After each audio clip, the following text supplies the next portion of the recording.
I am Christian. And I'm Angela, and we are married. And bored.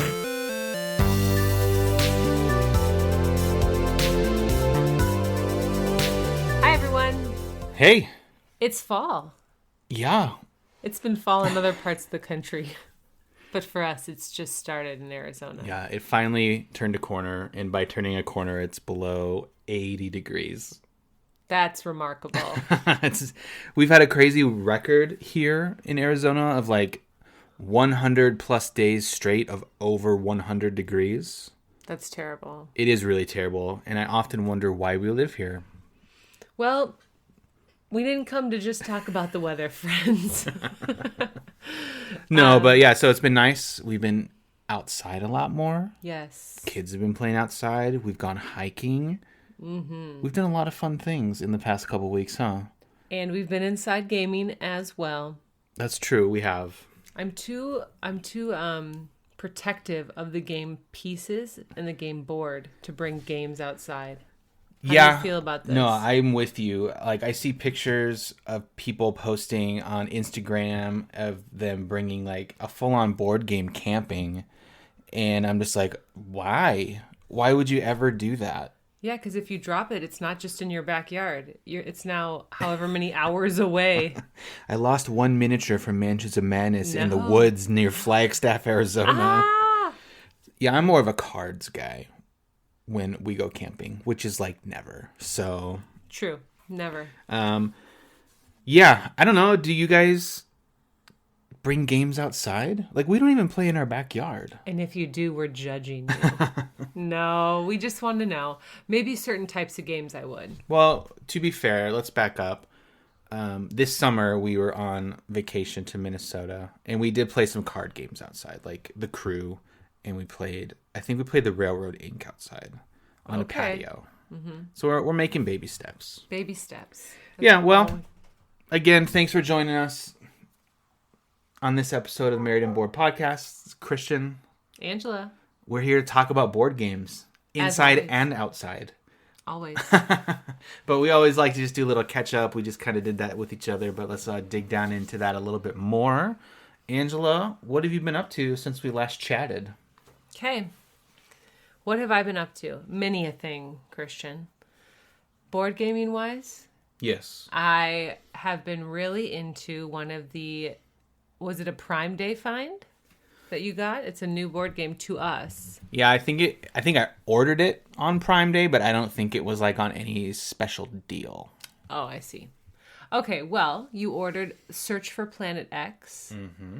Tell the people, was this, I don't know the history, was this a Kickstarter? Is this an older game? In my very limited research of this game, it was a Kickstarter maybe a year or so ago, and I had watched from the YouTube top 10 lists from Watch It Played or Pair of Dice Paradise or something like that, and it was just the person who was talking, one of their most anticipated games, or I think the title was like, keep your eye on these for the month of October.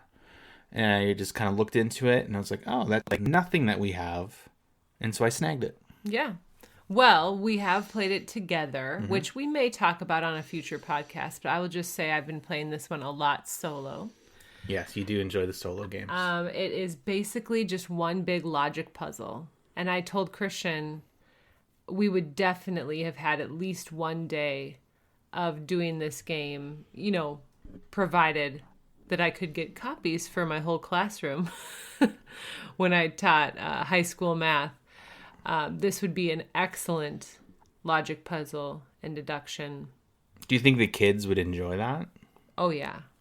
More so than y equals mx plus b over square root of c? Well, we all know that is fascinating. And everyone wants to hear about that. That's true. Can I tell a quick math story right now? You know how excited I am about this. We were out actually tonight, right before we started podcasting this show, and you asked our 7-year-old, you said, hey, do you think it's time to start learning about rational, irrational, and whole numbers, daughter of ours? And she said, what did she say? She didn't say anything. She looked at me blankly. And I just told her, say no.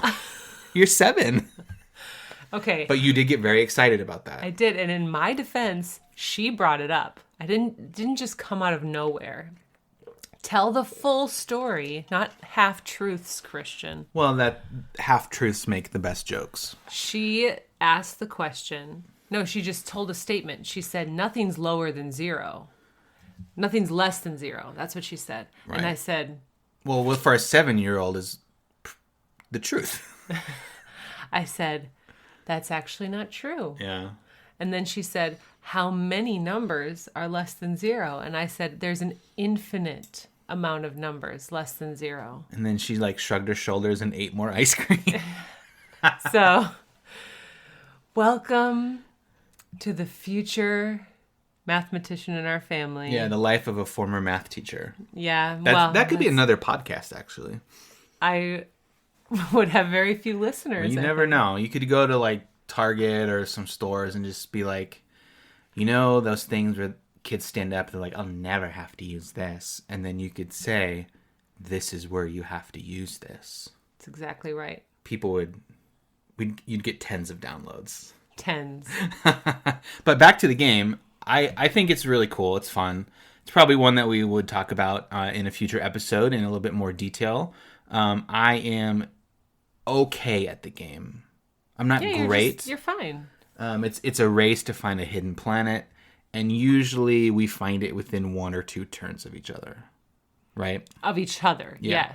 Yes. But in your solo games, the solo Brobot beats you. So he hasn't always beaten me at solving the puzzle first, but he tends to score more points than I do at the final tally. And that's what's driving me nuts. Yeah. So I will report back. Either if we do a whole episode on this, I'll report back, or maybe I'll report back in another update to see if I ever beat this bot. It's been a fun one to play because it is so different to any other game that we do have. Mm-hmm. And it's app driven, which is cool. I think I'm always drawn to something like that where you don't need 1,000 pieces of paper to help you solve the game or play the game. The app sets up all the logic and sets up the randomness for you. So you just press buttons and use your brain. Maybe more than you'd want to in a game sometimes, but it's good. I love it. Well, Christian, what's up with you? So we've been playing more games in the past few weeks. I think we said that last show too. We played PAX Premiere a couple more times. That game still is insane. I don't in a bad way? No. Like okay.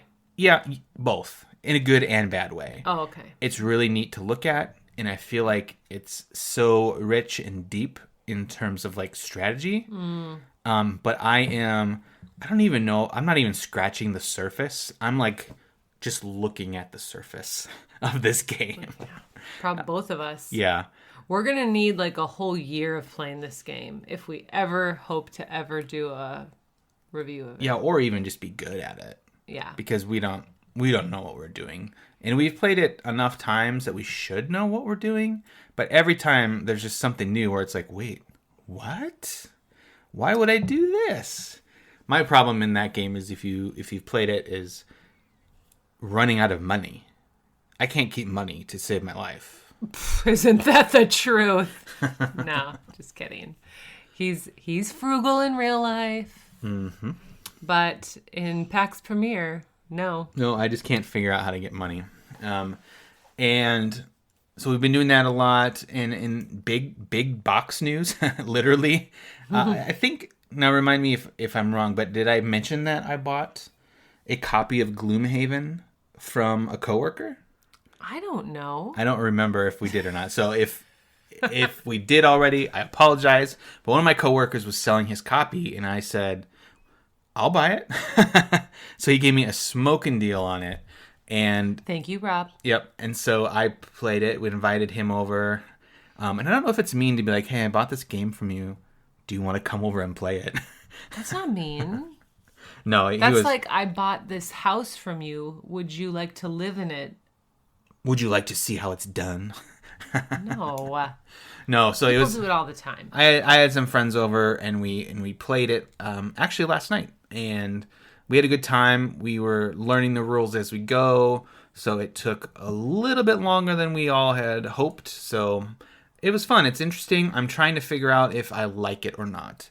If it's like too tactical and strategic, or if it's just enough. And I think maybe the length of the game that we had last night affected how I felt about it.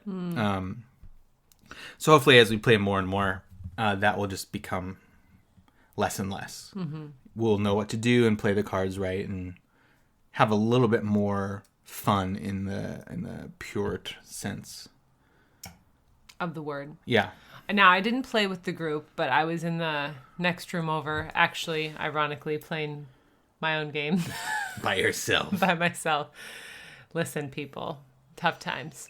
The point of the story was that I did appreciate that Rob brought over a snack, and then a little while later said, I think I brought over the worst snack for a card-holding game, because it was like cheddar popcorn. Yeah, he brought cheese popcorn and kettle corn, which can be sticky.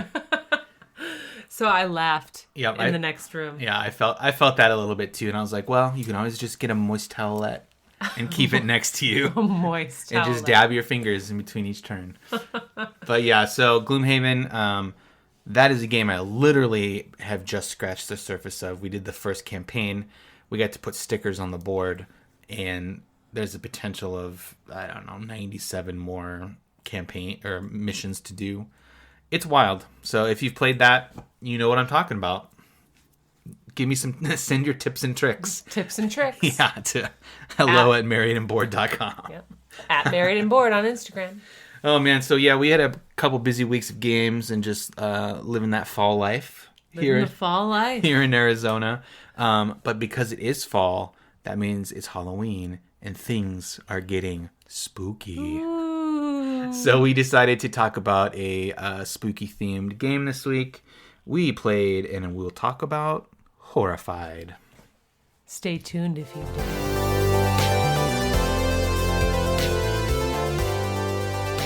Whoa! Oh, it's Dracula. We're back. Welcome. Oh my. I got you with that one. Whenever we play this game, I do my Dracula impression that you all just heard, and Angela just shakes her head at me every time. Oh, I don't normally laugh. You should do your creature now, the creature from the Black Lagoon. Yeah. So, let's describe the game and we can explain a bit of why these creatures are in it, and then maybe I'll do my impressions of them. Oh, you mean we're not just impersonating? No, this characters? is not like an improv podcast, which I would enjoy, but it's not one. Okay. So Horrified, this is a game that you can get at Target. It's everywhere. You can get it Amazon, Barnes & Noble, and your friendly local game store. That's right. And so if you're looking for a spooky game to play, definitely, first listen to this and then go check it out. Can I tell you something? Yeah. Well, our last podcast didn't count because we strayed from our normal because structure. we had our year review. But the podcast before that, we did Mariposas, and you stole the section from me. Mm-hmm. I was going to do it again. No, I know you were, and I would like to stop that from happening. All right, Ange, why don't you just describe Horrified to the people? I will. In this game, you're going to come face to face with some classic Hollywood monsters. We've got Dracula, the creature from the Black Lagoon. We've got Mummy, Frankenstein and his bride, the Invisible Man, and Wolfman. Yeah. And you're going to work together to rid the town of some creatures before it's too late. Dun, dun, dun. It is easy to learn, cooperative gameplay. It has players working together against the monsters, and you can add in different levels of difficulty. Just as each monster is unique, they require different strategies and tactics to be defeated. So, let's talk. Yeah, let's talk about the game. Let me ask you one thing first before we start, and maybe this will go into it later on, but what first drew you to this game? The cover. Okay. I love... Guys, have I mentioned that I like Abomination? Yeah, a few times. Okay. So I like the spooky... Okay. Yeah, spooky theme. We can dive into that more, but I was just curious on what it was. Because this was one that you picked. Mm-hmm. So I was just curious on why. This is, for me, before playing it, I was like, I don't want to play this game. Yeah, you were kind of a sour pants about it. Yeah, I was a sour pants. What do you have your undies in a bundle about it? Sour Patch Kids is what they're called, not Sour Pants. I'm getting things confused. Let's just break this down. So we like to talk about setup and teardown. How easy is that for this game? It is a cooperative game, so you don't have to worry about a lot of different things, but you also have to worry about a lot of different things. Let me break down what Christian's trying to say. What he's saying is that all of the people around the table can help set up the game, and not everyone has to worry about their own individual setup. Yep, that's what I said. Okay. But there are still, there's still tokens to set out. There's still decks to shuffle. Mm-hmm. There's a game board. There's miniatures, which we'll go into the theme a little bit more. And there's monster boards where they kind of keep tracks of their stats and other things. Yeah, just think of it as like a Puzzles. oversized card for each monster. Yep. And then you'll have a little, I don't know what you would call it, a kind of index card sized Like plaque representing your character. That you are, not the monster. Mm-hmm. And I feel like, so we've played this quite a bit since we got it 10 days ago, 2 weeks ago or something. Yeah. And me, Christian, and if the kids play, we can get set up and tear down done in, 2 minutes. Yeah, We're really quick at it now. So I do feel like there's a lot of components, but it does get better with the more practice you have. Yeah, the main thing that would trip you up is because each monster is unique, there's a different setup for each one. The first couple times you play, you're not going to know what that is, so you're going to have to make sure you get that correct. But once you do it each monster a couple times, you know exactly what needs to go where, and you're good to go. Yeah. So yeah, it's I wrote medium in our show notes here, but I would say it's below that. It's fairly easy. Yeah. It's not the easiest setup just because there are so many things to be aware of, but I do think it's below a medium on our arbitrary scale. One thing that helps with this game, I think, is the bag. Part of the action that you take in this game is drawing tokens from a bag. You just store everything in that bag, and you don't have to worry about taking them out of Ziploc, putting them in a pile, or finding another bag to put them in to draw each round. It comes with the little drawstring bag, and that makes it so much easier. And we have, in the process of getting board games and like rearranging things, we have found some storage solution ideas that work for us. I think we even mentioned them in a previous podcast, just that we happened upon some craft storage containers from our local Dollar Tree. And so we used one of those in there to store some of the chits that aren't in the token bag. So we've made it easier on ourselves, and we know where to find things a little bit easier. Yeah, those are good. All right. So after we think about setting up and tearing down the game, then we like to go into 2. How accessible is learning to play? Now, we've played this with each other, and we've also played this with our whole family, meaning our kids. Yep. And we've also played this with friends. Mm-hmm. So Monica, Chandler. Oh, yeah. Phoebe. Yeah, they were all here. Such a good joke. But yeah, so we've played it with... Usually when we play games, it's just you and I, Angela. And then this one is... Because it is actually an easy game to learn to play, we taught it to our children, who now love it. They play it all the time. Our son, like you, likes the monsters, likes the kind of spooky stuff. He likes it at a childhood level. So if it gets too much, then he's like, "I'm done. This is scary." Done. Yeah. But he's 5. He's into monsters and aliens and all that stuff. So this is a great game for him. But yeah, we were able to teach it to them really easily. Our friends who come over every week or so, we play a game. They picked it up very fast. Mm-hmm. It's a very easy game to learn to play. And, the fact that it's cooperative just always lends itself to being more accessible. Because everyone around the table is trying to learn the same thing and help each other. No one is trying to keep, their cards secret or their plan secret or their strategy secret. So it just makes everything out in the open, and that helps everybody learn better because you're literally voicing the strategy. Right. Yeah, one thing I don't like about cooperative games in this way is that when you're learning, somebody might just be like, well, I don't know what to do. What should I do? And then somebody who knows how to play kind of like takes over and like starts quarterbacking the whole experience. Interesting. Where I'm just like, it's just a game. Just have fun. Like, we're not going to be mad. At least I won't be mad if you make, quote, the wrong choice on your turn. Just do what you think is right. Like, we all can adjust. Right. And I think, some people genuinely are asking, like, what are my options? And then that's different. Like, you could give them their options. Yeah. But then some people are just paralyzed by the fear of doing something wrong for the team. I don't want to get hurt. And it's like, we're all just kind of learning this together. Yeah. So it's good. It's fun. And learning how the monsters work, too, is a part of this.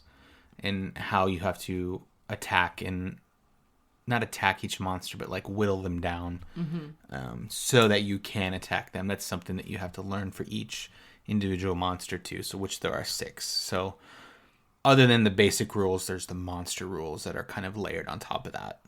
Now I can see how this, talking about accessible to all people, I can see how this might be overwhelming to learn to a table of all non-gamers, just because there's like so many things that we described in setup and teardown, and the rule book is not like the rule book to Jenga. There is like it's not like categories.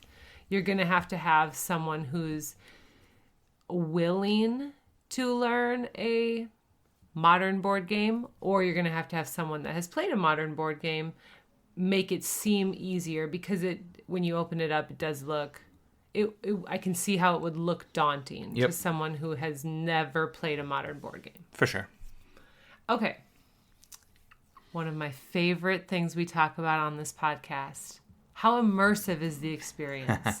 Does the game draw you into the world it's trying to create? Yeah. What do you think, Christian? For me, personally, I think it's okay.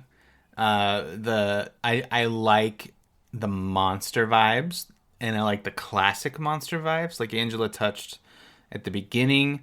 They're like the classic Hollywood monsters.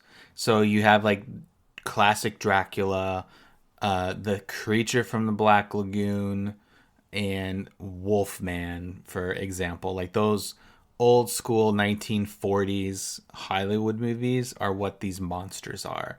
So you're not getting some modern Twilight version of a vampire that you're running around. You're getting the capes, you're getting the fangs, the white face, and stuff like that. So I think that's really neat.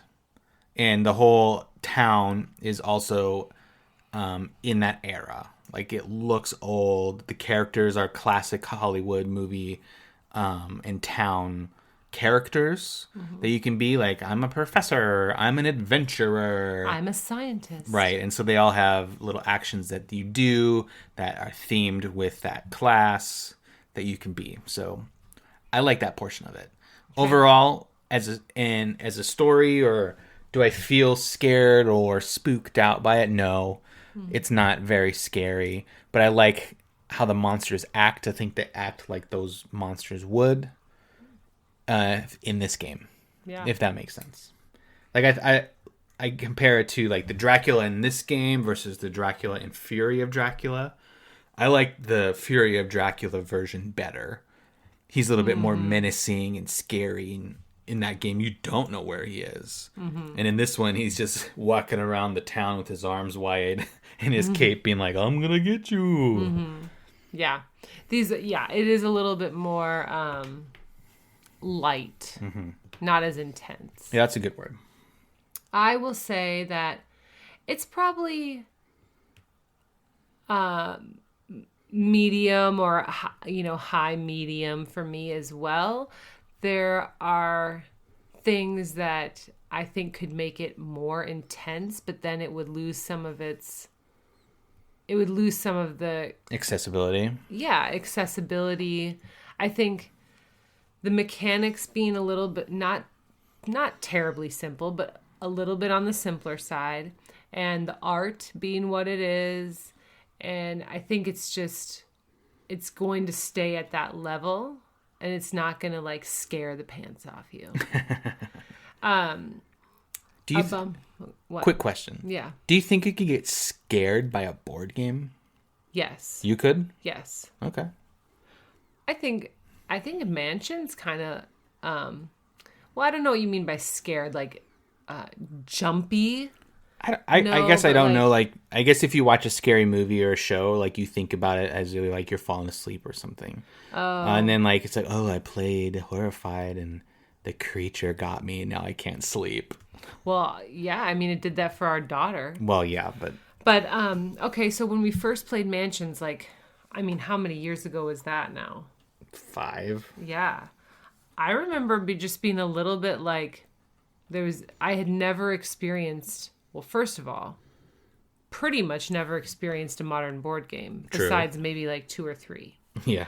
And then I had never experienced an app-driven game. And so like the music and the susurrus, which we had to look up. Yes, all that kind of, it was like, ooh, this is unsettling. But now I'm so used to that. I've played app-driven games before, so Yeah, I get it. That was just a random question. I think that's interesting. I don't know if it could ever happen for me. Probably not anymore. It would have to be more of an experiential thing, like a Chronicles of Crime.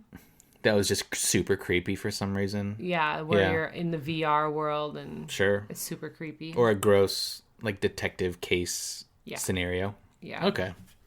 But this game, it's not going to hit the most immersive experience for me just because it's too family friendly to draw me in to the creepy side as much as maybe Abomination does. And Abomination has just what would you describe? Mechanically more complex. Yeah, and it's also the actions you choose in Abomination are much more morbid. Right. It's like, hey, go to the alley and kill someone. More realistic. For France. Yeah. 1920s France or whatever it was. Right, exactly. I mean, do I feel like I'm a jungle girl with the khaki shorts and the hat going around? Dora the Explorer? Pretty much.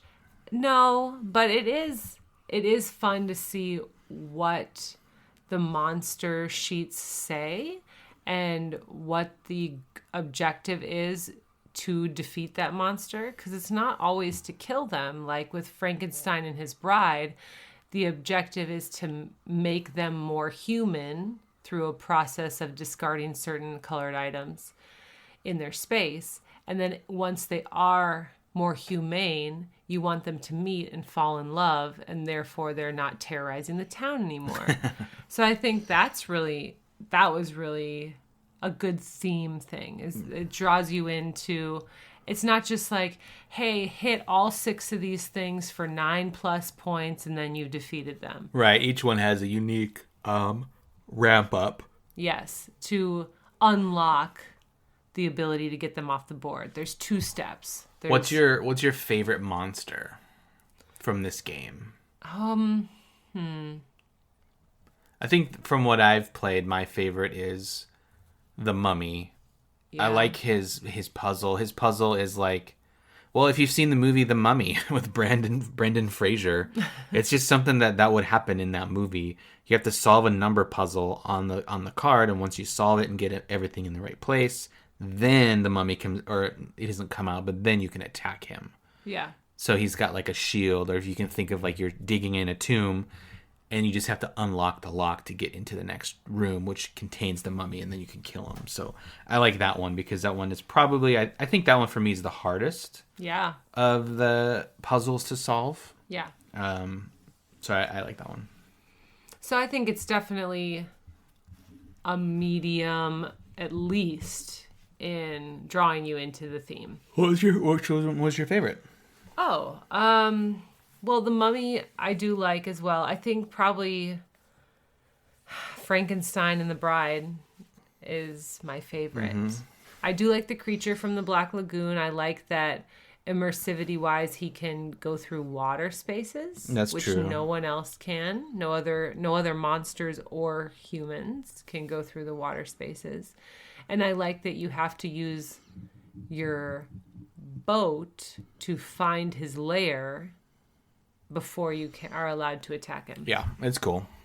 So as you're running around town, you're also, I guess you could think of it as like buying gas for the boat and making sure that the boat can track down the monster, and then you can find and kick him out of town. Yeah, it has some really good pockets of like well thought out.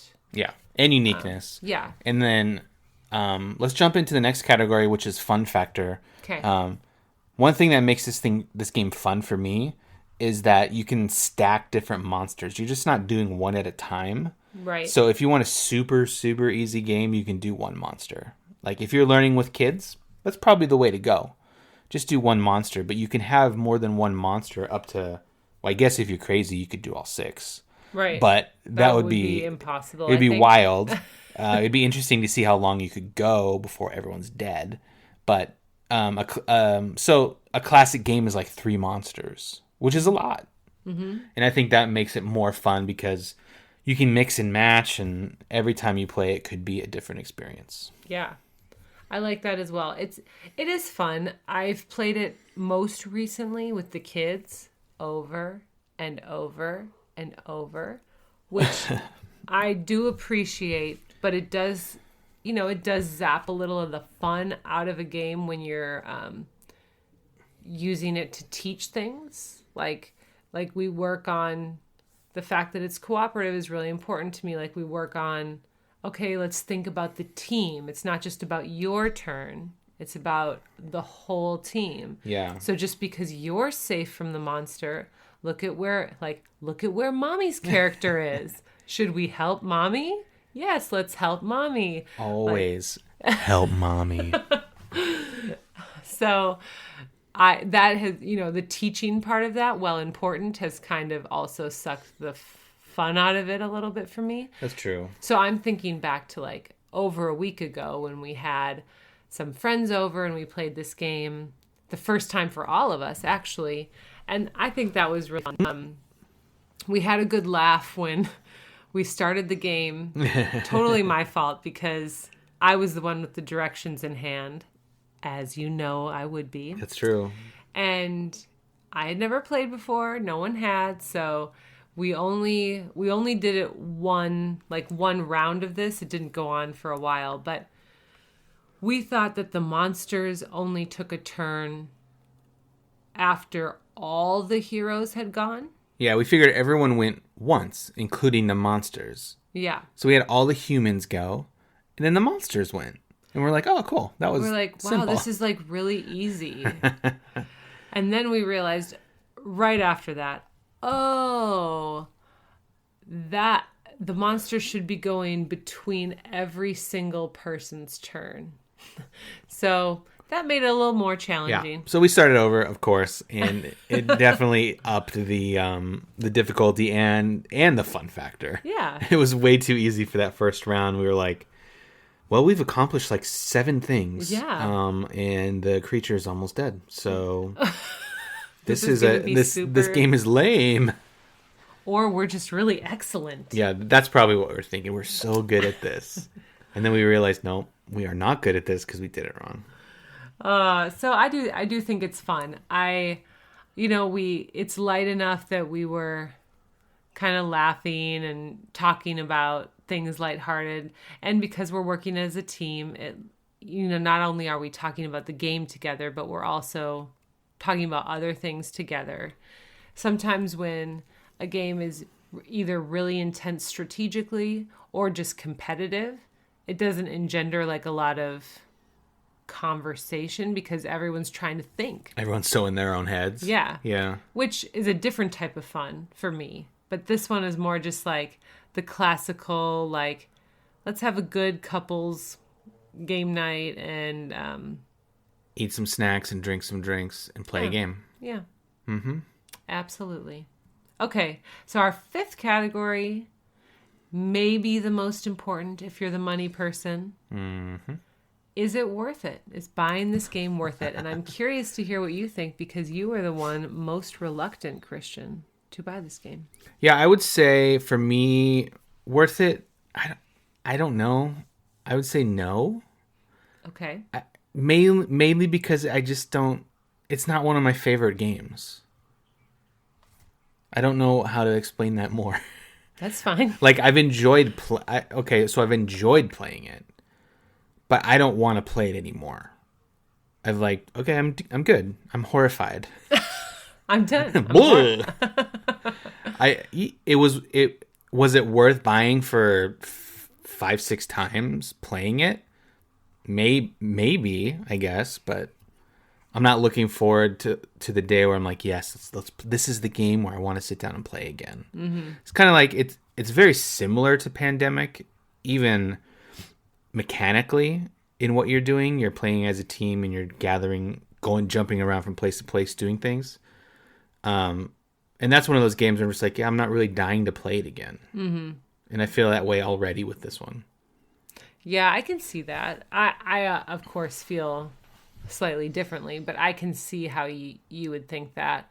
I tend to view this more like black and white. So we spent, 30, what was it? This one was on sale for $24.99. Oh, see? So we spent $25 on this and we've already played it. I mean, me more than you, but you've already probably played it 5 times.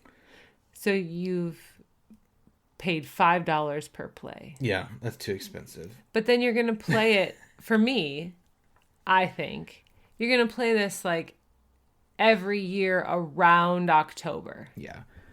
And the reality is for us, anytime the kids like something, it's worth it. Sure. Right. But for me personally, like I'm not running out and telling my one other board game friend or whoever your board game friend is like, this is the game you have to go get. True. I would agree with that. Anything else we have to say about Horrified? I don't know. I think that's... Well, we're going to come back and we're going to talk about some thoughts and ideas, things we learned while playing this game. Okay. But those are our 5 categories. There we go. We'll be back in a minute.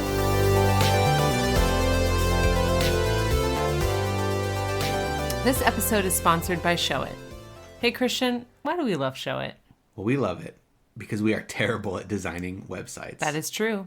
And we were able to make our site using Show It in a couple hours. Yeah, if you're stuck in like some boring website template, you need to check out Show It and experience what they have to offer. It's really simple. It's drag and drop.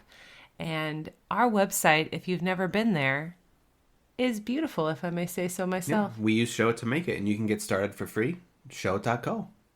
Check it out.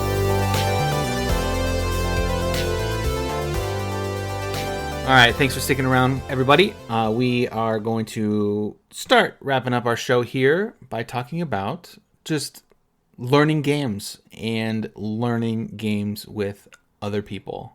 Yes, we often have, while we play games, we learn things about each other. We have conversations throughout the week after we play games that bring up, like certain games bring up ideas or strategies. So this one, as we mentioned in the 5 categories earlier, we learned it for the first time with other people. True. Who were also learning it for the first time. Yeah, typically when we have people over, we definitely have played the game first. And we say, hey, come over, we'll teach you. It's super easy, whatever.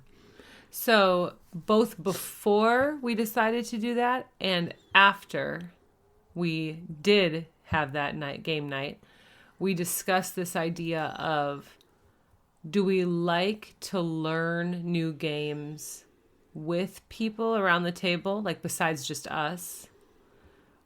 Or do we like to already know how to play the game and either teach it to people or be playing with people who themselves already know how to play the game? Right. So do you have first thoughts or do you want me to start? I don't think I mind either way, because there's just something about going into it at zero level with everybody. So it's not like there's no catching up to do to someone else. There's no making sure in your head that you're teaching everything correctly, because you're all going to be there learning. You're all going to make the same mistakes. We all made that mistake in Horrified where we all went around and the monster went, and then we realized, oh, duh, that's not how we do it. And I think that's okay. I think for me, it's fine. It kind of just eases the tension. Now, on the opposite side, like, some people just may not learn. Well, I know everybody doesn't learn the same. And so whether it's reading straight out of a textbook. Well, some rule books are very textbook. Yeah. The rule book, or versus watching a video online. I prefer the online videos. Me personally, I'm not going to sit by myself and read a rule book unless I'm looking for specific rules, but for an overall experience, I definitely gravitate towards the video, which I guess we haven't done, and I don't know if that would be annoying or work well. If it's just like, okay, we're going to watch this video and then we're going to play the game. For you, you wouldn't enjoy that. No, but I don't enjoy watching learn to plays Anyways. Yeah. And I've tried to do that with some other games where it's just like, okay, here's the game we're playing. It is confusing. Please at least watch this video before you come on Friday so that you have some background into this game. Obviously not Horrified, but Scythe, for example.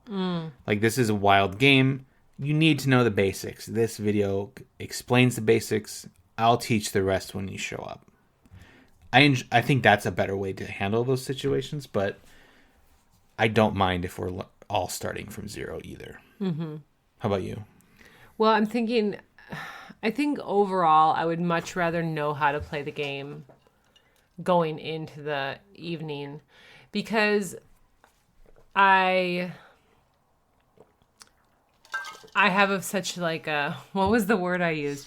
Oh, I have such an idiosyncratic way. Whoa. Remember? No. That's exactly what you said the first time I used it. Did you say that exact word? Yes. Of learning games. Because, okay, let's rewind to over a week ago. We knew friends were coming over that night to play a game. We wanted to suggest a themey, like a Halloween themey game. Yeah, it was either Horrified or Fury of Dracula. Those are the two easiest games that we thought we could play that night. So I have played Fury of Dracula before. I know how to play it. It had been a while since I've played it, but I had full confidence that, it would quickly come back to me, minus like a few specific rules I might have to look up in the rule book. But then you mentioned, hey, maybe we should all break out Horrified because it arrived yesterday or whatever. And I was like, ooh, I don't know, because I have so many little like quirks, I guess. Like, I need to be the one with the rule book. I can't auditorily pick up on, if someone reads the rules to me, that I don't really get any of that. Okay. So I need to be looking at the words as I read them, as I hear them, I should say. It's very teachery of you. Yeah, so teachery. And then I also remember this discussion where I said, when I first learn a game, I usually consistently refer back to the rule book, almost in a way that would be annoying to some. Yeah. Because my theory is, if I don't play it right from the beginning, then I'm going to be like learning or repeating actions or rules that are wrong. So I'm going to constantly be referring to the rule book when I first learn something. Yeah. I will say, though, before anyone just like, wow, she's super fun to play with. Super fun. rush to my defense, Christian. Don't be so silent. I Well, will it's say, it's the opposite of me because like I'm thinking of examples where we get stuck on a rule, and I'm just like, let's just do it this way. Let's just go on. Let's just keep playing. Like let's continue the momentum of playing the game, and then at times you'll be like, well, I have to know if it's right. yes. Otherwise, how do you know if you're playing the right game? Anyway, so agree to disagree. Agreed. But then I will say that our learning experience with all of us being new to Horrified around the table was actually very good. You had a good time. I did not have a tough time with learning all together. Yeah. Were you embarrassed that we missed that rule? No. That key rule? No. No. But you noticed how everyone was just kind of taking, well, maybe you didn't notice. Everyone was just kind of taking their turn, and I would constantly be reading the rules to figure out, okay, I'm not going to stop the momentum because I'm socially aware enough to know that these people don't know me as well as my husband. But I am going to look at the rule book so that if something is not in the rules and we're doing it, I'm going to jump in and be like, oh, hey, we actually can't do that. Whereas if it were just Christian and I'd be like, hey, can we just pause a second? I'm going to look up this thing. Time out. Yeah. So, but because I learned that way, in my defense, You're not on trial. I feel like in subsequent plays, like the future times we play, it's real easy. Like I can just jump right in. Sure. That makes sense. I don't know. I didn't have a bad experience, so maybe I'm opening my mind to the idea of learning games with people. You're expanding your board game horizons. Oh my goodness. And that is what this podcast is all about. Can I just a tidbit about what you said? Sure. So last night, before we recorded this, he had his Gloomhaven night.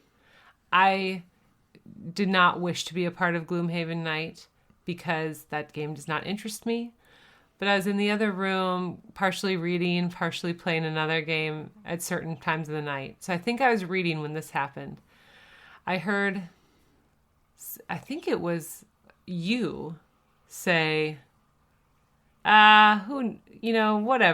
Let's just keep, like, who needs rules? And then someone else around the table, probably our friend Jason, was like, well, I like the rules.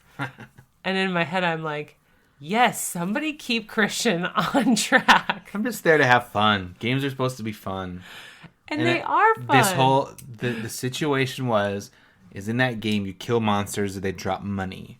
And you don't get the money unless you stop your turn on the money. Oh. And so I had one coin at the end of that night. And I was just like, we literally probably had 12 coins on the floor between the four of us playing that were just left there. And we can't, once you kill the last guy, it's done. It's not like you can go like, I'm taking extra turns when there's no monsters. Haha. You can't do that. And I was just like, this is the first time. Let's just take the money, divide it by 4, and we'll have money to go into the next scenario. But someone shot me down, so I returned the game. And it wasn't, no, you didn't. And it wasn't me, you guys. I just hope there's people out there that are nodding their head in agreement with you. And I hope there's people out there that are nodding their head in agreement with me. Yep. And yet still coming to the same game table together. That's right. Let's ask harmony. a question to everybody then.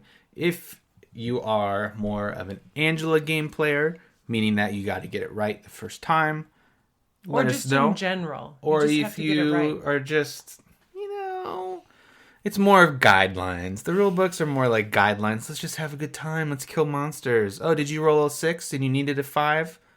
Let's say it's a 5. What? If you're more of that, let us know. Hello@marriedandbored.com or on Instagram at marriedandbored.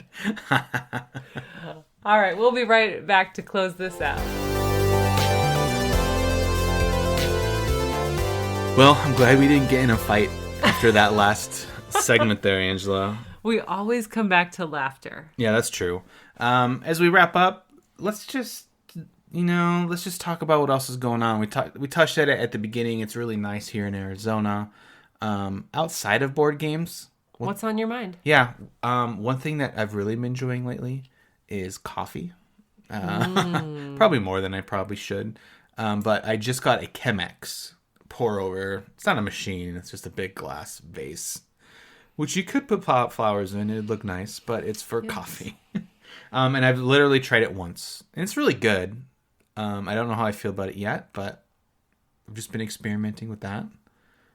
Enjoying coffee? You don't like it very much. Not coffee, but you don't like the Chemex. I love coffee. I am having some buyer's remorse on the Chemex. Mm-hmm. Well, it's a good thing I bought it. You know what I mean. Our money. So, yeah, we'll see. Okay.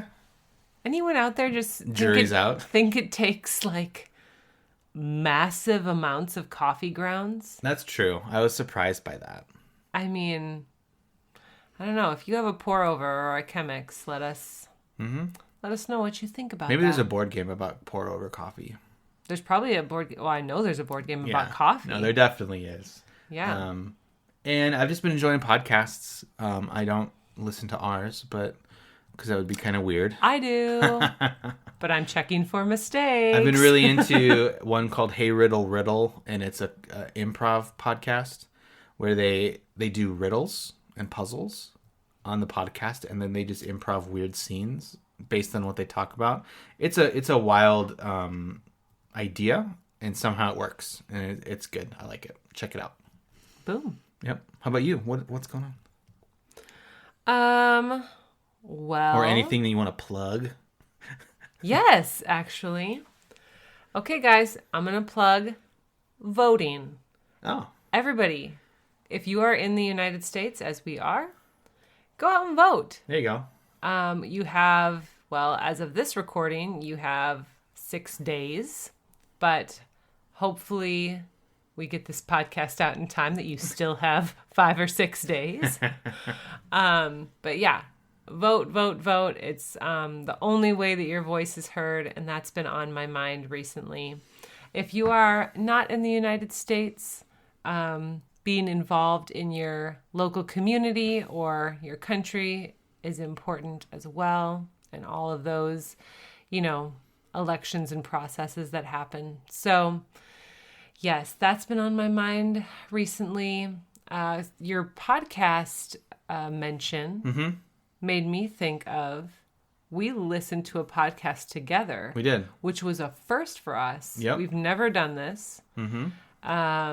We just had it, through the speaker on my phone after the kids went to bed, and I think, you were playing a video game. Yeah. With the sound off. I was so into it. And we just listened to the podcast together. And if you want a good podcast, that one was very interesting to me. It's called Dr. Death. That's right. I forgot what the title of that one was. Yeah, it's very interesting. So that was a little podcast plug and a voting civic duty plug. I think that's a perfect place to end the show. Go vote if you're in the U.S. If you want to reach us at hello@marriedandbored.com or Instagram @marriedandbored. We love to hear from you guys. Quick question for everybody out there is about how you learn or play games. You follow the rules to the T, or just kind of do whatever you want. And do you like learning with people? Yep. Or kind of in the privacy of your own home or own couple if you live with someone? Yeah, there you go. So we love hearing from you. We hope to hear from many of you this week. We hope everyone has a safe Halloween. And if you're going trick-or-treating, have fun. Quick, what's your favorite Halloween candy? Oh, me? Yeah. Milky Way Midnight. That is false. The correct answer is Butterfinger. Oh my goodness. See you next time. Bye, everyone.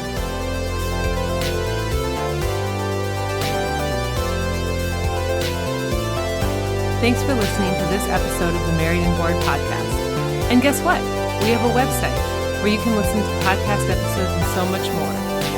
Find us at marriedandbored.com, or you can email us at hello@marriedandbored.com, or follow us on Instagram at marriedandbored. Music in this episode is by Joseph McVeigh. See you next time.